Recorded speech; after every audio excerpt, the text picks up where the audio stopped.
नमस्ते बच्चों। मैंने आपको एक फूल की चाह कविता समझा दिया है। आज हम इसका लिखित कार्य करेंगे। तो बच्चों, ये जो पंक्ति है, देख रहा था जैसे सुस्थिर हो एक फूल ही दो लाकर, यहाँ तक की पंक्ति आप कॉपी कीजिएगा और इसके प्रश्न क्या हैं वो मैं कराती हूँ। पहला प्रश्न है, प्रस्तुत पंक्तियों में किसके बारे में क्या कहा गया है? उत्तर होगा, प्रस्तुत पंक्तियों में सुखिया के बारे में बताया गया है कि जो पहले क्षण भर भी नहीं बैठती थी वह आज चुपचाप बुखार में पड़ी है। अगला प्रश्न है, देख रहा था जैसे सुस्थिर हो नहीं बैठती थी क्षण भर, पंक्ति का अर्थ स्पष्ट कीजिए। प्रस्तुत पंक्ति में सुखिया की बीमारी दशा को बताते हुए उसके पिता कहते हैं कि जो कभी स्थिर होकर एक क्षण के लिए भी नहीं बैठती थी, आज वही अटल शांति धारण किए हुए चुपचाप बिस्तर पर पड़ी हुई है। अपनी पुत्री को पीड़ा से देखकर पिता अत्यंत दुखी हैं। ग नंबर प्रश्न है, मंदिर में क्या लाने को किसने किससे कहा और क्या सोचकर कहा?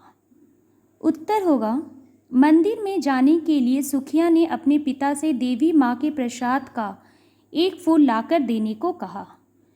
उसने यह सोचकर कहा था कि देवी माँ के प्रसाद के फूल से उसका बुखार ठीक हो जाएगा। अंतिम प्रश्न है, प्रस्तुत पंक्तियों का अर्थ लिखिए। उत्तर होगा, सुखिया का पिता देख रहा था कि उसकी बेटी एक क्षण भी बैठती नहीं थी। वही आज अटल शांति को ओढ़े हुए चुपचाप पड़ी है। वह उससे यही सुनना चाहता था कि वह उसे देवी माँ के प्रसाद का एक फूल लाकर दे दे। न जाने किस डर से डरकर उसने देवी माँ के प्रसाद का एक फूल लाकर उसे देने को अपने पिता को कहा।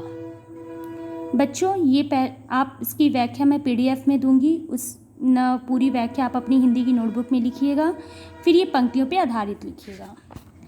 बच्चों, यहाँ पे मैंने 2 प्रश्न लिखे हैं। पहले कविता का केंद्रीय भाव लिखिए। तो जो मैंने पूरी पंक्ति में जो व्याख्या दूंगी उसे समझ के आप वही पूरा इसका केंद्रीय भाव होगा, ठीक है। और ये जो प्रश्न है, यहाँ कवि ने कौन से प्रसाद की बात कही है? पुराने समय में अछूतों के साथ कैसा व्यवहार होता था?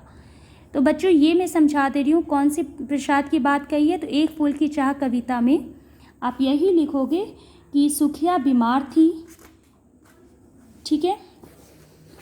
यहाँ पे आप लिखोगे कि सुखिया बीमार थी।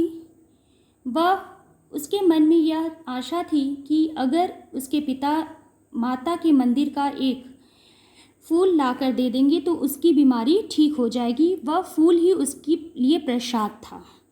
और फिर वो पूरी व्याख्या आप कीजिएगा कि कैसे वो मंदिर में प्रवेश करता है, कैसे अछूत होने के कारण उसे मार पड़ती है, उसे ढकेल दिया जाता है, उसके हाथों का प्रसाद जमीन पे बिखर जाता है।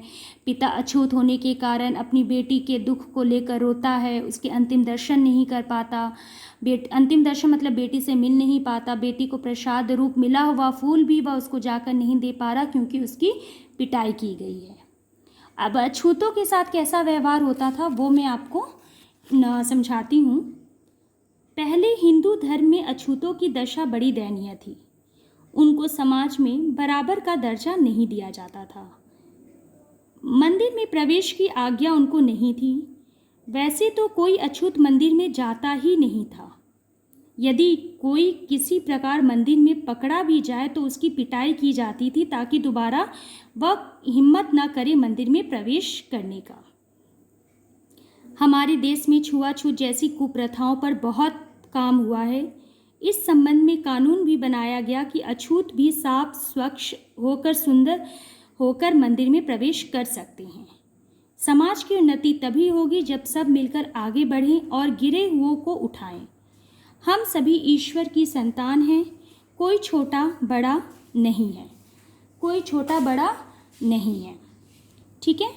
अब ये जो है कि यहाँ कौन से प्रसाद की बात कही गई है वो आप सुनिए कि पूरी व्याख्या आप लिखिएगा कि बच्ची ने पिता से माँ के प्रसाद के रूप में पुजारी को माता पर अर्पित करने को दिया और वह व्यक्ति ई अपने हाथ में उस प्रसाद को लेकर सोचने लगा कि यह प्रसाद उसकी बीमार बेटी को जाकर देगा और वह उसकी बेटी ठीक हो जाएगी।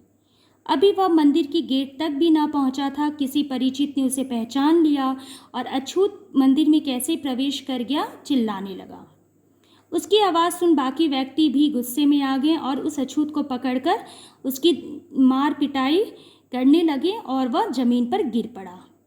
जमीन पर गिर पड़ने के कारण उसके हाथ का प्रसाद जमीन पर गिर गया। वह सोचने लगा, क्या उसका यह छोटा सा पाप, कौन सा पाप, उसकी जाति का, जो कि उसका पाप नहीं था। ईश्वर ने उसे अछूत बनाकर ही भेजा था, अर्थात उसकी जात। बच्चों, जात बनाना हमारे हाथ में नहीं है, ठीक है। तो वो कहता है कि इसका ये छोटा सा पाप, जो जात रूपी पाप है, कास्ट रूपी पाप है, इसके कारण वह अपनी बेटी की इच्छा को पूरा न कर पाया।